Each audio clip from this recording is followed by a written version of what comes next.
అవుతుంది. ఈ పండుగ ప్రతి సంవత్సరం చైత్ర శుద్ధ పాడ్యమి రోజున వస్తుంది.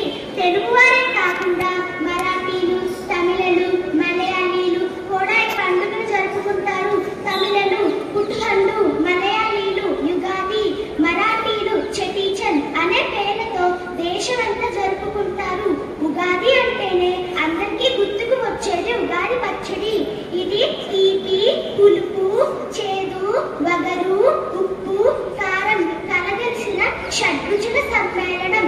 పచ్చడిలో ఉండే ప్రతి పదార్థం ఒక్కొక్క భావానికి, అనుభవానికి ప్రతీకగా నిలుస్తాయి. బెల్లం తీపి, ఆనందానికి ప్రతీక. ఉప్పు జీవితంలో ఉత్సాహానికి. వేప పువ్వు చేదు, జీవితంలో కష్ట నష్టాలకు. పులుపు నేర్పరితనానికి. పచ్చి మామిడి వగరు, జీవితంలో వచ్చే కొత్త సవాళ్లకు.